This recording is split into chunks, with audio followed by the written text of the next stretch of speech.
to Al Gore, humanity is sitting on a ticking bomb, and we may have just 10 years to avert a major global catastrophe.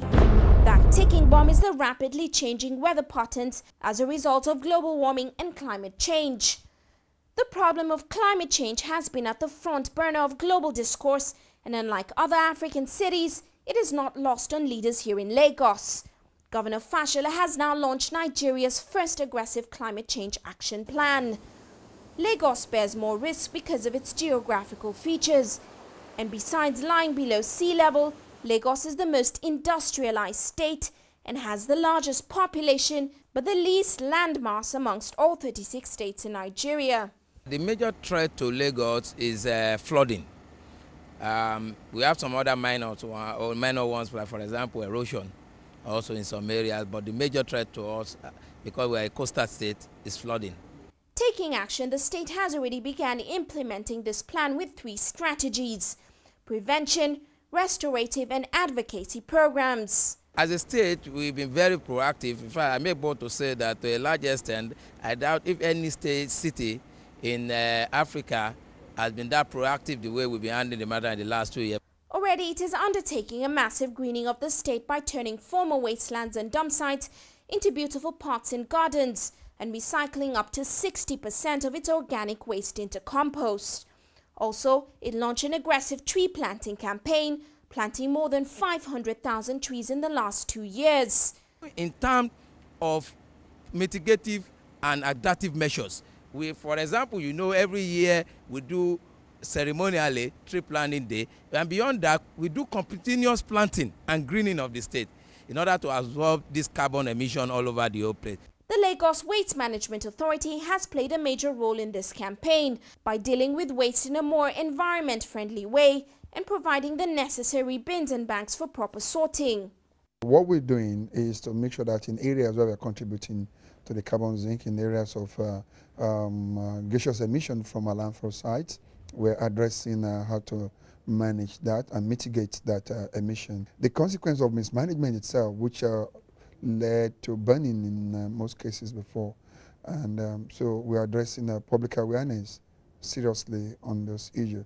All this combined get towards making sure that we reduce our carbon footprint and make sure that we put the right mitigation measures to really do this. The state government has also launched smaller operations like fitting in solar lights in some areas in the city, changing to cleaner energy conserving bulbs in government offices, and launching a bus transport scheme aimed at reducing emission. But probably the most important strategy is the public awareness programs. Today, many people in Nigeria still have not grasped the results of pollution and the significance of climate change. No, I didn't know anything about it.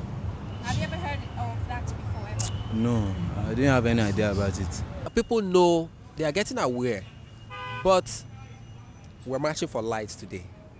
If the light situation should work, if it should improve considerably, people won't have to spend so much on fuel and generators, and then we would also be contributing our little quota to try and work towards a better climate. Reaching out to the public on a local government level is a major plan that is still in the works.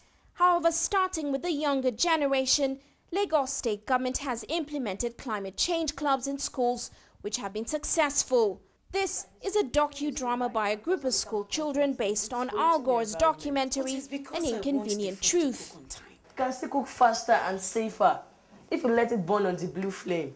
And this one too, we did not need to cook with the gas and stove if it's not necessary, Mom. Okay. Most of my friends at home, at times we might be going on the street and buy some things. Then notice that as in most of the polythene which I buy, I keep them in my pocket. Why and often fought with them as in dropping of all this polythene on the floor. And when there was a time as in we all came and agreed that Bola, what is the essence of this nylon that you normally keep in your pocket? That instead of you just put it on the floor, the Lagos government, they will sweep it. I said that is not what we have been taught in climate change. Climate change is all about cleanliness, cleaning the environment in order for it to be useful for us, we the future leader of tomorrow. Before climate change club was established in my school, I know nothing about climate change, and later I started gaining knowledge about it. Climate change is a change in weather pattern which occurs as a result of global warming. And global warming is the rise in earth temperature. I think we can curb climate change in many ways, like what the Lagos State government is doing now, planting of trees, because trees help in absorbing the CO2 we release. And waste management. If we continue to do these things to reduce the greenhouse gases, and we the youth, we the children, we the leaders of tomorrow, we have a future to think of, a better one. But dealing with the impact that climate change has had on the environment is critical to solving the problem. Already there has been severe coastal erosion in Lagos. The coastal shelf of Victoria Island, which is considered as a real estate goldmine and the business center of Lagos, is barely 2 meters above sea level, and the ocean surge has continued to cover valuable land. By implementing shoreline protection measures such as the one at the Lagos Bar Beach, the state has managed to control and stop the erosion. Also, channelizing and cleaning drainage networks has stopped flooding in the city. As of today, we have taken some channelization as an adaptation measure into a great height. All over the ocean, you see most of our channels have been upgraded. Even we have done shoreline protection. Eco Atlantic City is on. All these are geared towards ensuring that we do not have the untoward consequence of climate change.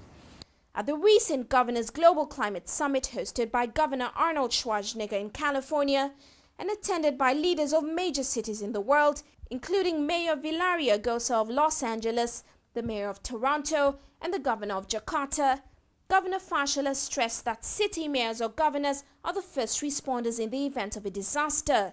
Therefore, they had to be more proactive in solving the climate change issue and receive more support from their governments. He also suggested that they needed to establish a global forum of cities, states and regions that will meet regularly and commit to creating a serious action plan, a strategy that could be a major topic of discussion at the follow-up Copenhagen Climate Summit this December. Governor Fashola stated at the California Summit that thinking globally and acting locally could be the solution to slowing down global warming around the world. He certainly has kept his promise here at home. And hopefully this will encourage other African countries to take climate change more seriously.